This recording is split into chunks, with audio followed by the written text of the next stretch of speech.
Assalamualaikum warahmatullahi wabarakatuh. Perkenalkan, nama saya Vanessa Meriska, mahasiswi Fakultas Ekonomi Universitas Negeri Padang, jurusan Manajemen Pajak dengan NIM 182331111. Nah, untuk pemenuhan mata kuliah etika perpajakan, di sini saya akan membahas materi pada minggu keempat mengenai etika profesional. Nah, apa itu etika profesional?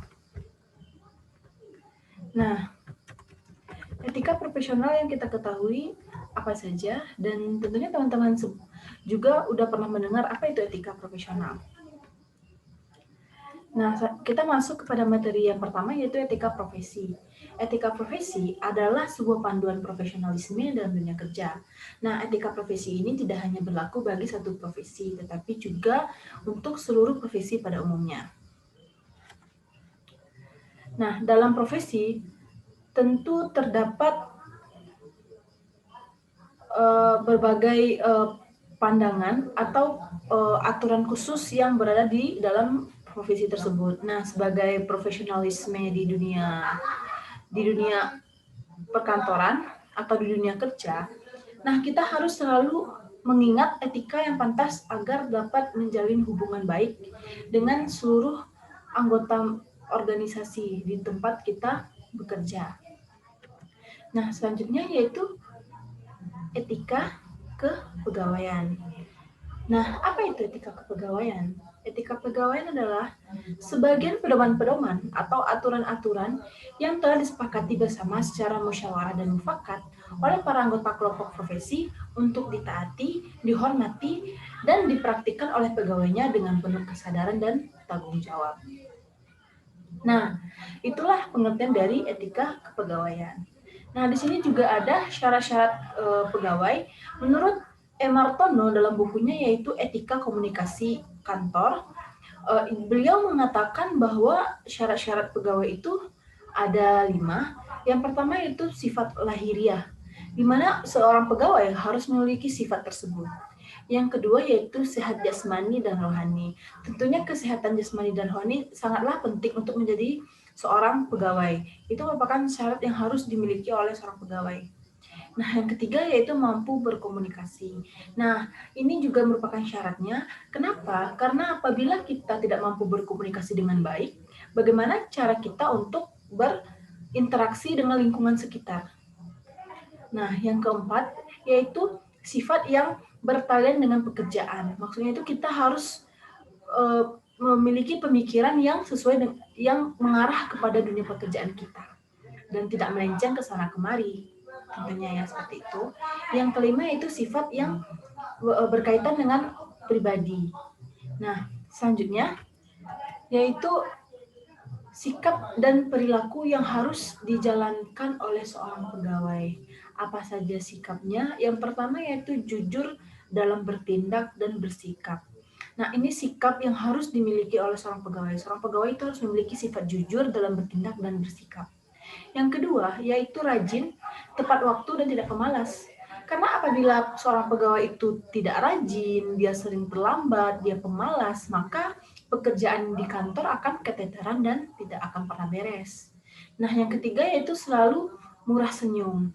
Nah, orang yang murah senyum akan membawa keceriaan di lingkungannya. Apabila seorang pegawai itu tidak mudah senyum dan dia tidak melihatkan keceriaannya kepada teman-teman yang lainnya, maka di dalam lingkungan tersebut tidak akan seru dan pekerjaan akan terasa sangat membosankan. Nah, yang selanjutnya yaitu lemah lembut dan ramah tamah. Ini sangat penting. Dan selanjutnya yaitu sopan santun, tutur kata, dan hormat.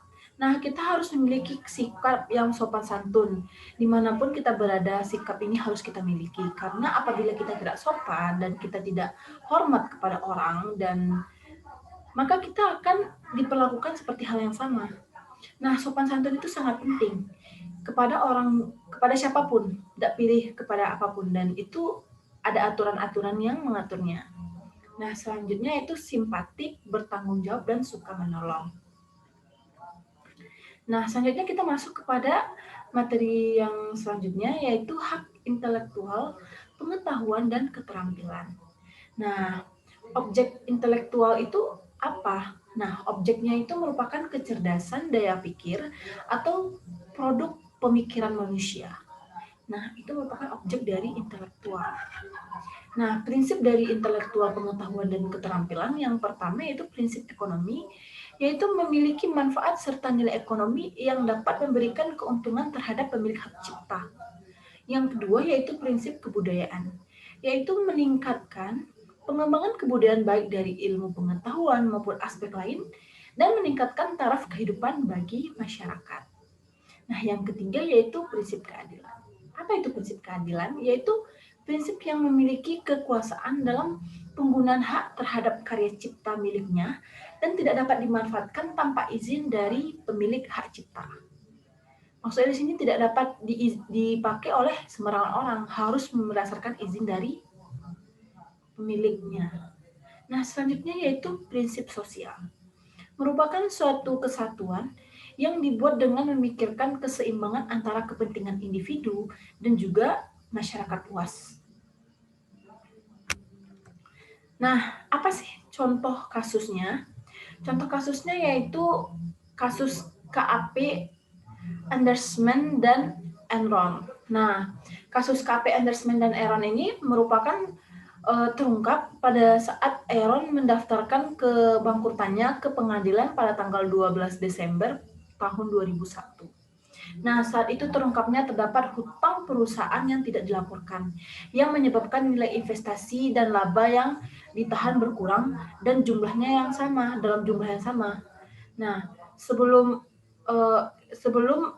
kasus ini dikembangkan oleh sebelum kasus ini terungkap, kebangkrutan Enron terungkap dan KAP Andersman mempertahankan Enron sebagai klien di perusahaannya dengan memanipulasi laporan keuangan dan menghancurkan dokumen atas kebangkrutan Enron. Nah, di mana sebelumnya Enron ini menyatakan bahwa pada periode pelaporan keuangan yang bersangkutan tersebut, perusahaan mendapatkan laba bersih kurang lebih sebesar 393 US dollar. Nah, pada periode tersebut, perusahaan mengalami kerugian besar sekitar 644 juta US dollar yang disebabkan oleh transaksi yang dilakukan oleh perusahaan-perusahaan yang didirikan oleh Enron. Nah, berdasarkan kasus ini apa yang dapat kita ambil? Apa kaitannya dengan etika profesi? Nah, berikut penjelasannya. Kaitannya yaitu, nah, kasus yang terjadi pada KAP Andersman dan Enron ini adalah sebuah pelanggaran etika profesi akuntansi dan prinsip-prinsip etika profesi, yaitu berupa pelanggaran tanggung jawab yang salah satunya adalah memelihara kepercayaan masyarakat terhadap jasa profesional seorang akuntan. Nah, pelanggaran prinsip kedua yaitu kepentingan publik pada kasus KAP Andersman dan Enron tersebut kurang dipegang teguhnya kepercayaan masyarakat dan tanggung jawab yang tidak semata-mata hanya untuk kepentingan klien tetapi juga memetik keberatan kepada kepentingan publik. Nah, jadi seharusnya KAP Andersman dalam melakukan tugasnya sebagai akuntan haruslah melakukan tindakan berdasarkan etika profesi akuntansi dan prinsip-prinsip etika profesi. Nah, teman-teman bisa lihat sendiri apa penjelasan dari yang berdasarkan kasus di atas.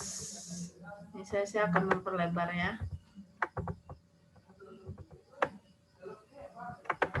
Nah, berikut penjelasan dari kasus tersebut, dan dia telah melanggar etika profesi yaitu tentang pelanggaran tanggung jawab, salah satunya yaitu kepercayaan masyarakat yang telah dia rusak.